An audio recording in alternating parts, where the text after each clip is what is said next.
Assalamualaikum warahmatullahi wabarakatuh. Sini saya akan menjelaskan tentang sifat-sifat periodik unsur. Sebelumnya kita masuk tentang tabel periodik. Di dalam tabel periodik ada yang disebut periode dan golongan. Periode adalah kelompok unsur yang berada pada baris mendasar, terdiri dari 7 periode. 1. Periode pertama sangat pendek karena terdiri dari 2 unsur. Periode 2 dan 3 disebut periode pendek, masing-masing memiliki 8 unsur. Periode 4 dan 5 disebut periode panjang, memiliki 18 unsur. Periode 6 disebut periode sangat panjang, memiliki 32 unsur. Dan yang terakhir periode 7 terdapat deret aktinida. Selanjutnya golongan. Golongan adalah kelompok unsur yang berada pada kolom tegak. Dalam tabel periode ada 3 jenis golongan. Yang pertama, golongan utama atau golongan A, yaitu 1A alkali kecuali H, 2A alkali tanah, 3A baron aluminium, 4A karbon, 5A nitrogen, 6A oksigen, 7A halogen, dan 8A gas mulia. Yang kedua, golongan transisi atau golongan B, yaitu 1B, 2B, 3B, 4B, 5B, 6B, 7B, dan 8B. Dan yang ketiga, golongan transisi dalam, yaitu golongan deret lantanida dan golongan deret aktinida. Selanjutnya kita masuk ke sifat-sifat periodik unsur. Sifat periodik adalah sifat yang berubah secara beraturan sesuai dengan kenaikan nomor atom, yaitu dari kiri ke kanan dalam satu periode atau dari atas ke bawah dalam satu golongan. Yang pertama, jari-jari atom.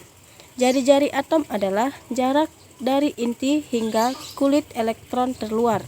Besar kecilnya jari-jari atom terutama ditentukan oleh 2 faktor, yaitu jenis kulit dan muatan inti. Terlihat pada gambar yang menjelaskan, untuk unsur-unsur segolongan semakin banyak kulit atom, semakin besar jari-jarinya. Untuk unsur-unsur seperiode, semakin besar muatan inti, maka semakin kuat gaya tarik inti terhadap elektron, sehingga semakin kecil jari-jarinya. Jari-jari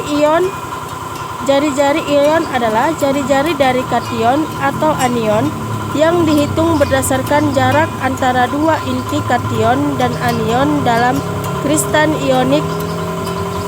Yang kedua, energi ionisasi. Energi ionisasi adalah energi yang diperlukan untuk melepaskan elektron yang terikat paling lemah oleh suatu atom atau ion dalam wujud gas.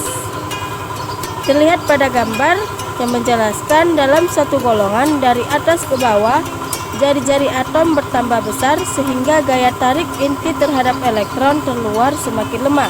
Oleh karena itu, energi ionisasi berkurang. Dalam satu periode, dari kiri ke kanan, jari-jari atom berkurang sehingga gaya tarik inti terhadap elektron semakin kuat. Oleh karena itu, energi ionisasi bertambah. Yang ketiga, afinitas elektron. Afinitas elektron adalah besarnya energi yang dihasilkan atau dilepaskan apabila suatu atom menarik sebuah elektron.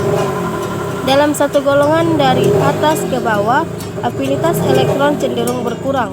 Dalam satu periode dari kiri ke kanan, afinitas elektron cenderung bertambah, kecuali unsur alkali tanah dan gas mulia. Semua unsur golongan utama mempunyai afinitas elektron bertanda negatif. Afinitas elektron terbesar memiliki oleh golongan halogen. Yang keempat, keelektronegatifan. Keelektronegatifan adalah kecenderungan suatu atom dalam menarik pasangan elektron yang digunakan bersama dalam membentuk ikatan. Unsur yang mempunyai energi ionisasi dan afinitas elektron yang besar tentu akan mempunyai keelektronegatifan yang besar pula. Dan yang kelima, sifat logam dan non-logam. Sikap logam tergantung pada energi ionisasi. Semakin besar energi ionisasi, semakin sukar bagi atom untuk melepas elektron dan semakin berkurang sifat logamnya. Dan yang terakhir, keenam, kereaktifan. Kereaktifan suatu unsur bergantung pada kecenderungannya. melepas atau menarik elektron dari kiri ke kanan dalam satu periode. Mula-mula kereaktifan menurun, kemudian bertambah hingga golongan 7A. Cukup sekian yang saya sampaikan. Kurang dan janggalnya saya mohon maaf. Assalamualaikum warahmatullahi wabarakatuh.